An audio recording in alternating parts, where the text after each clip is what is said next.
નમસ્કાર મિત્રો, જય શ્રી કૃષ્ણ, જય માતાજી, હર હર મહાદેવ. સ્વાગત છે તમારું અમારા યુટ્યુબ ચેનલની અંદર. અને આજનો વાર સોમવાર, આજે તમને આપણા મંદિરના દર્શન કરાવું. ભગવાનની પૂજા અહીંયા થઈ ગયેલી છે. આજે છે દ્વાદશ એટલે બારસ, વૈશાખ સુદ બારસ ને સોમવાર. શુભ દિવસ છે આજે. અને અત્યારે વાગ્યા છે 9:45 અને અહીંયા નાસ્તાની પણ તૈયારી થઈ ગઈ છે. આમ તો ભાખરી બની ગઈ છે. કાલે બધા એકાદશી રહ્યા હતા એટલે લગભગ બધાને ભૂખ લાગી છે.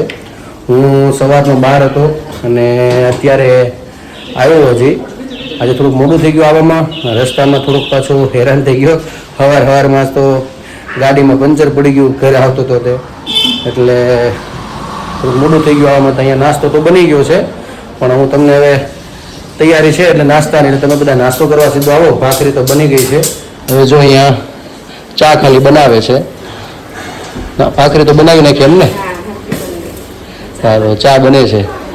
એટલે આજે તો શું કે બારસ એટલે બધાને વ્યવસ્થિત ભૂખ લાગી છે, કારણ કે અમારે બધા એકાદશી રહી છે. તમે લોકો પણ રહેતા છો. તમે એકાદશીમાં શું શું બનાવો છો કોમેન્ટમાં લખજો અને તમારો અભિપ્રાય આપજો. અને અહીંયા જો મારા બા બેઠા છે. બા જય શ્રી કૃષ્ણ. જય શ્રી કૃષ્ણ બધાને, મારા જય શ્રી કૃષ્ણ. અને અહીંયા જો અમારા હેતુભાઈ રમવા આવી ગયા છે આસ્થાબેન સાથે. પણ હજી જો આસ્થા ને આસ્થાબેન સાથે રમવા આવી ગયા છે, પણ હજી આસ્થાબેન નાયા નથી. હજી બેન નાવા ગયા છે. એટલે આગળ આસ્થાબેનને પણ તમને હું મળાવું છું. એટલે આજ તો સવારમાં મિની યાત્રા કરી લીધી, કારણ કે ટ્યુબ જેવી ફાટી અને હું પુલ ચડ્યો અને પછી માંડ ઉતારી નીચે અને દોરીને લગભગ 1 કિલોમીટર ચાલ્યો. એમાંય ભેગો થોડોક સામાન હતો, કારણ કે પૂજા માટે ગયો હતો. એટલે આજ તો સવારમાં મિની યાત્રા કરી લીધી. અને એમાં પાછી સુરતનો ટ્રાફિક અને ભગવાન નારાયણ બધા પર હમણાં પ્રસન્ન છે, એટલે એની ગરમી, ટ્રાફિક, આ બધું ધુમાડાની ગરમી, ચારે બાજુથી ગરમી, અને એમાં પાછું આ ચાલીને બધું ખેંચવું. એટલે સવારમાં વ્યવસ્થિત પરસેવો વળી ગયો ભગવાનની દયાથી.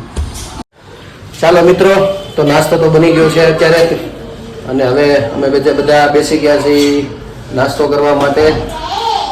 બા અને જાગુ, અહીંયા મારા ભાઈ નાનો ધવલ વિડીયોમાં બહુ ઓછો આવે છે, પણ આજે થોડાક જલાઈ ગયો એટલે બધાને મહાદેવ કહી દે ને આવ્યો છે. એવું છે, થોડોક ઓછું બોલે છે એટલે શરમાઈ જાય છે એવું કહે છે મારા બા. એટલે ચાલો બધા નાસ્તો કરવા. આજે નાસ્તામાં જો માખણ છે, ભાખરી છે, ચા છે ને અથાણું છે. અમે જો બધા નાસ્તો કરવા બેસી ગયા છીએ. તો ચાલો બધા નાસ્તો કરવા. અને અમારે જો આસ્થાબેન હવે તૈયાર થઈ ગયા છે, તો આગળ એ પણ નાસ્તો કરવા બેસી જશે. ચાલો તમે બધા. તો મિત્રો અત્યારે થયા છે 11 અને અમે લોકો બહાર ગયા હતા ખરીદી કરવા માટે. શાકભાજી એવું બધું, લોટ દળાવવા, તો ભેગું તો જવું પડે. પછી એ બધું લઈને આવ્યા. અને એમાં કાલે તો પાછો ગોળો ફૂટી ગયો અમારે, એટલે અત્યારે તાત્કાલિક નવો લેવા ગયા. અત્યારે જો નવો ગોળો લીધો છે. હવે આગળ પાણી ભરીને મૂકશું. હવે આગળ જાગુ ખોલી વ્યવસ્થિત બતાડશે. જો આવો ગોળો લીધો છે. ગોળો બહુ સારો છે, લંબો ગોળો જેવો છે. બહાર ઘાટ દેશી ઘડાનો જે પેલા હતા એ ટાઈપનો છે. તો જુઓ, હવે અત્યારે અમારા આસ્થાબેનની મસ્તી એને હિતુભાઈ બે કરે છે. શું છે આંખમાં? ચેપડો છે, કઢાઈ ગયો. શું ખાવ છો? જો અહીંયા અથાણાની કેરી લઈ આવ્યા છે અને મારા બા અત્યારે બનાવે છે. આ હેનું છે બા? છુંદો ને કટકી છે. અચ્છા, આમાંથી બનાવવાનું છે. એટલે આખા વર્ષનું ભરીને કરે એ જ આ બનાવવાનું છે. પછી ઓલું ખાટી કેરીનું ને એ બધું. અચ્છા, એવું છે. એ તો હજી વારી છે ને. હા, એટલે હવે અથાણા બનવા મળ્યા છે. તમે લોકોએ તમારી ઘરે બનાવવા મળ્યા છે તો કોમેન્ટમાં જવાબ આપજો. અમારે તો હવે ચાલુ થઈ ગયું છે અથાણા બનાવવાનું, એટલે જવાબ આપજો. તમે પણ ક્યાં ક્યાં અથાણા તમારી ઘરે બનાવો છો એ કહેજો અમને કોમેન્ટની અંદર. તો અત્યારે બપોરના 1 પણ વાગી ગયા છે અને રસોઈની તૈયારી પણ થઈ ગઈ છે. રસોઈ પણ જો મમ્મી રોટલી કરે છે અને ભગવાનને થાળ ધરીને અમે પણ જમવા પી જશું. જો આ મમ્મી ભગવાન આટલું રોટલી બનાવે છે, હે ને મમ્મી? હા, રોટલી બનાવીને અમે જમવા બેસી જાવ. હા, આ ભગવાનનો થાળ રેડી થઈ ગયો છે, ખાલી જો રોટલી બનાવવાની જ બાકી છે. હાલો મમ્મી, હવે થાળ ધરી દો. હાલો મમ્મી, જો થાળ ધરશે. ભગવાનનો થાળ, તો ભગવાનને પણ થાળ ધરાઈ ગયો અને દાદા પપ્પા જમવા બેસી ગયા છે. અહીંયા મમ્મી ગરમ ગરમ રોટલી પપ્પાને અને દાદાને દેતી જાય. ચાલો મિત્રો, તો અમે આવ્યા છીએ અત્યારે પારસની અંદર અને મારે આસ્થાબેનને, ખુશીબેનના અને દુર્વાના ચપ્પલ લેવા હતા. તો અમે આવ્યા છીએ અત્યારે આ સોમનાથ ફૂટવેરની અંદર. આમ તો અમારા ગામનાની જ છે અને બહુ સારી એવી દુકાન છે. બાજુમાં પણ એની જ છે અને બધી પ્રકારની વેરાયટી એ લોકો અહીંયા રાખે છે. એટલે અમારે જો આસ્થાબેનને, ખુશીબેનને બેને ચપ્પલ લેવા હતા અને દુર્વાબેન છે નહીં, પણ એનું માપ અમે ભેગું લઈ લીધું છે. એટલે અમે ચપ્પલ બતાડી છે. એ લોકો ચપ્પલ લે છે, તમને હું એની દુકાન બતાડું.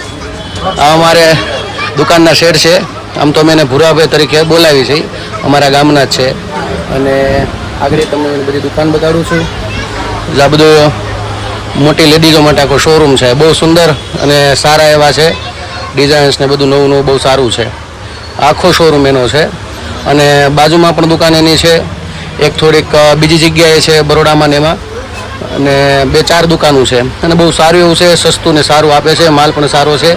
તો તમે લોકો પણ પારસમાં આવો ત્યારે 100% વિઝિટ કરજો સોમનાથ ફૂટવેરની અંદર. જેવા તમે પારસની અંદર આવશો એટલે કોર્નરમાં જ પહેલી જ દુકાન અમારે આ સોમનાથ ફૂટવેરની આવે છે. એટલે ચોક્કસ આવજો અહીંયા. ચાલો અમે હવે ખરીદી કરી લઈએ, પછી આપણે ઘરે જઈને પાછા વાત કરીશું. મળીએ પછી તારે ઘરે જઈને. ચાલો મિત્રો, તમે ઘરે પાછા આવી ગયા છે ખરીદી કરીને ચપ્પલની. અને અત્યારે વાગ્યા છે સાંજના 7 અને ચપ્પલ લઈને જે આવી ગયા, ત્રણેય બહેનોના ચપ્પલ આવી ગયા છે. જોયા જાગુ ચપ્પલ? જોજી. એ કોના છે? અમારે દુરુબેન, આસ્થાબેનના બેના પાછા સેમ લેવા પડે, હરખા કલર એક રાખવો પડે. એટલે એક કલરના બેને લીધા છે. માપ સાઈઝમાં થોડોક ફરક છે. અને આમ તો એ આસ્તુના છે. બે સારા છે ને. ખુશીબેનના જોવો તો ખુશીબેનના કેવા છે? આ એક સાઈઝમાં ફરક હોય. હા, એટલે આપણે આ ખુશીબેનના છે. ચાલો, તો અમારે હવે ઘરે તો આવી ગયા છીએ અને ઘરે તો અત્યારે વસ્તુ બધી બની રહી છે. સવારમાં મારા બાળ પેલું અથાણાની છાલ ઉકેરતા હતા, તો અત્યારે એની કટકી બનાવે છે અને છુંદાનું જે અથાણું બનાવવાનું છે. તો ચાલો તમને બતાડું.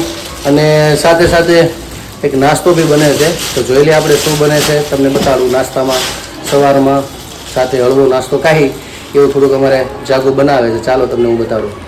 ચાલો મિત્રો, તો અહીંયા મારી બા જો અથાણું બનાવે છે અને છુંદાનું છે અને કટકીનું અથાણું બંને છે. મીઠું ને એવું નાખે છે. પછી આને શું કરવાનું? અને મીઠું હળદર નાખીને આજ રાત રાખવાના. એટલે એમને પેક કરીને રાખવાના. હા, પછી કાયલામાં ખાંડ ભેળવવાની. ખાંડ? હા, બેયમાં. એ હું હળદર છે શું છે? તડકા છાયા, હા, હળદર મીઠું નાખી અને આજની રાત આમ રાખવાનું પેક કરીને. મારે કપડું ઢાંકીને છે ને. પછી કાલ છે ને આમાં ખાંડ ભેળવી અને તડકા છાયા તડકે મૂકવાનું. બરાબર. પછી કેટલા દિવસ રાખવાના? 5 દિવસ રાખવાના. તડકે 4-5 દિવસ રાખવું પડે. 4-5 દિવસ એમાં ચાસણી આવી જાય ને પછી ભરવાનો મસાલો બધો નાખી. બરાબર. અત્યારે તો 2 વસ્તુ નાખવાની ને, અને આમાં મિક્સ કરી નાખવાનું. મિક્સ કરી નાખવાનું બસ. બરાબર છે. આ રીતે પાણી અત્યારે એવું કઈ આમાં ન હોય? કોઈ વસ્તુને પાણી થાય. અચ્છા, એવું છે. હા, મીઠાનું પાણી થાય. સમજાઈ ગયું. કાંઈ નહીં, અત્યારે ઢાંકી જ દેવાનું આમ. એટલું આ થઈ ગયું અત્યારે. બસ અત્યારે પૂરું થઈ જાય. ચાલો તો મિત્રો, અત્યારે અથાણું અડધું કર્યું છે. હવે 4-5 દિવસ જ્યારે ઉપર કંઈ તડકા છે એમ રાખવાનું, ત્યાર પછી ખબર પડે. અને આ બાજુ અમારે જાગુ બનાવે છે ચેવડો નાસ્તા માટે, પૌવાને બધું નાખીને. આની પાછળનું મોટું રહસ્ય છે. અમે લઈ આવ્યા હતા 500 ગ્રામ ચવાણું, પણ એટલું તીખું આવ્યું ને તો કોઈથી ખવાય એમ નહોતું. એની પાછળ ઓળો ખર્ચો કર્યો છે એમ ચેવડાનો, એવું થઈ ગયું છે આ વખતે. એટલે 500 ગ્રામના તીખા ચેવડાની પાછળ એટલો ચેવડો બને છે, કારણ કે આ બધું હેરફેર કરવું પડે. ઓલું તીખું કોઈને ખવાતું નથી, મારા હામે દેવા પડે છે. એટલે પછી નક્કી કર્યું કે આનો ઉપાય શું કરવો આખા ઘરે બેસીને. અને અત્યારે ચેવડો બને છે. તો આવો તમે પણ ચેવડો ખાવા, નાસ્તો કરવા રોંઢાનો. બની ગયો ના ના હજી વઘાર બાકી છે, હજી બાકી છે. હા, ખાલી પૌવા ને આમ ભૂંગળા ને બધું છોડ્યું. મમરા. મકાઈના પૌવા, ચોખાના પૌવા અને આ ભૂંગળી. બરાબર બરાબર. હજી આમ મસાલો બધું બાકી છે ને, હવે મિક્સ જ કરવાનો છે ને મસાલો. આ મસાલો mix કરવાનો. બરાબર. ચાલો તો અહીંયા હવે ચેવડા માટેનો વઘાર બનાવવાનો છે. આમાં શું એડ કરી લીધું? એમાં મીઠું ને સંચળ ને ખાંડ, અચ્છા એવું છે. પૂરું ખાંડ. હમ. અને ઓલામાં શું નાખ્યું? તેલ છે. હા, તેલ ને લીમડો નાખો.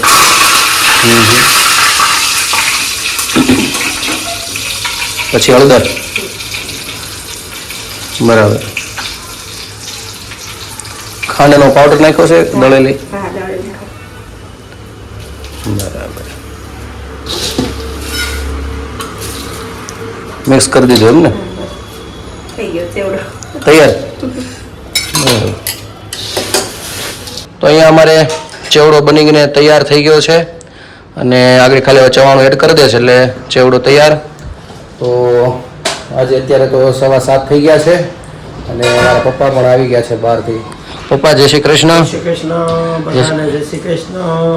બધાએ અમારે આ ચેનલને સબસ્ક્રાઈબ કરજો અને બધાને ચેનલ જોજો. અને મારા પપ્પાએ કીધું એમ તો અમે આજ માટે એટલું. ફરીથી કાલે મળીશું નવી વાતો સાથે, નવી મસ્તી સાથે. તો અમારી ચેનલને ફરીથી તમે કહું છું સબસ્ક્રાઈબ કરજો, શેર કરજો, લાઈક કરજો, અને તમારું કોમેન્ટની અંદર અભિપ્રાય આપવાનું ભૂલતા નહીં. અને બસ આજ માટે એટલું. તો કાલે ફરીથી મળીશું. આવજો. જય શ્રી કૃષ્ણ.